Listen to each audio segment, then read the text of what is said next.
Muito bom dia, quarta-feira, dia 14 de outubro, essa é a abertura do mercado com Márcio Bandeira. Ontem, os mercados nos Estados Unidos deram uma realizada. Seus resultados corporativos foram acima das expectativas. Ontem no fechamento eu falei que foram abaixo das expectativas, eu não fui feliz. Na verdade, os números saíram acima do esperado, tanto Citigroup quanto o JP Morgan. Mas a fala deles no resultado trimestral, alertando para um cenário muito difícil ainda daqui para frente, foi o que fez as ações caírem. Tá? Então eu não fui feliz. Na hora que saiu os resultados, eu soltei até lá no Telegram os números mostrando que tinham sido acima do esperado, mas eu não deixei isso claro no fechamento. Então o que o mercado não gostou no dia de ontem foi a sinalização de que o cenário continua muito difícil. Tá? Além disso, a questão da Johnson & Johnson ter parado o teste, não foi a única ontem que parou os testes, mas nada como um dia depois do outro. Hoje a gente tem uma nova temporada de balanços e a Johnson & Johnson diz que espera que a vacina seja liberada nos próximos dias para retomar os testes. Então os mercados comemoram no dia de hoje. Na Europa o cenário é um pouquinho mais difícil.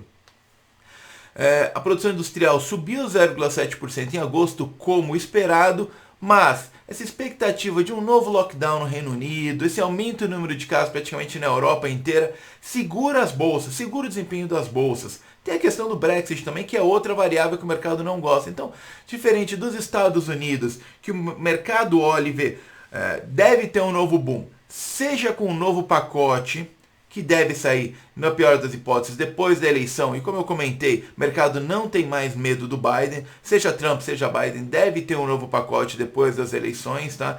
E o mercado já vê até com uma facilidade maior do pacote passar se o Biden for eleito.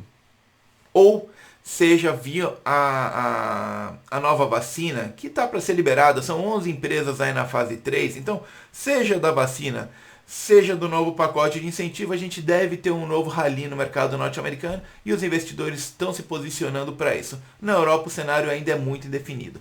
Aqui a gente tem a questão política, né? Roberto Campos Neto ontem em uma entrevista na CNN deixou claro que o Banco Central está de olho na questão fiscal. O Banco Central alertou que deixou a porta aberta para uma queda na taxa de juros se for possível, né? Mas essa questão fiscal está pressionando sim. O governo já deu declarações que só vai olhar para isso depois das eleições no final de novembro. Então, o Banco Central está com também um freiozinho de mão puxado, mas o mercado olhou com bons olhos essa paz entre Maia e Guedes e a gente voltou a olhar para os 100 mil pontos finalmente. Bom, essa manhã vamos dar uma olhadinha. Dow Jones Futuro 0,37, S&P 0,32, Nasdaq 0,29 de alta, tá? O Stocks Europe sobe 0,23, petróleo Brent cai 0,05 e o EWZ sobe 0,34 essa manhã. Hoje teremos resultado de Wells Fargo, Goldman Sachs, Bank of New York, United Health, United Airlines e Alcoa. United Health já saiu, assim que a gente fala sobre as últimas notícias eu já comento um pouquinho dela. Lembrando que a gente aqui no Brasil começa a nossa temporada amanhã com a CSN e aí na sequência a gente deve ter as empresas de papel e celulose que também são uma das primeiras que soltam os resultados. Então vamos dar uma olhadinha agora nas últimas notícias antes de fechar o Morning Call. United Health anuncia lucro líquido de 3,17 bilhões no terceiro trimestre. Vamos dar uma olhadinha aqui no lucro por ação, 3,51 contra uma expectativa de 3,09, portanto acima da expectativa. Guedes defende em carta ao Comitê do FMI reformas, disciplina fiscal e debate sobre auxílios. Subsidiária da JBS, Pilgrims é multada em 110 milhões de dólares por restringir competição nos Estados Unidos.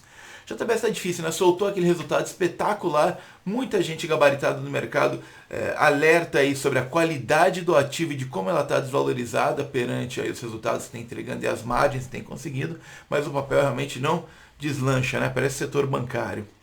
A Agência Internacional do Petróleo está falando agora, mantém projeção de queda na demanda global por petróleo em 2020 em 8,4 milhões de barris. Tá?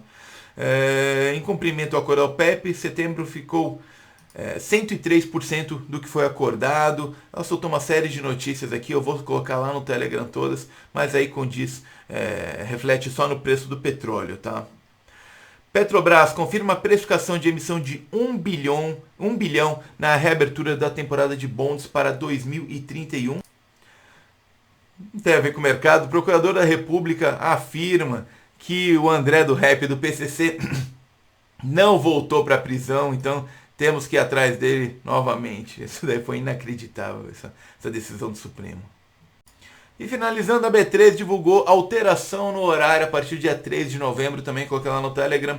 Ela fecha às 6 horas da tarde, não mais às 5, e aí não tem um aftermarket. Pessoal, a gente deve abrir para cima, tá? Voltamos a olhar ali para os 100 mil pontos, não por questões internas, mas aqui o importante é não ter ruído, tá?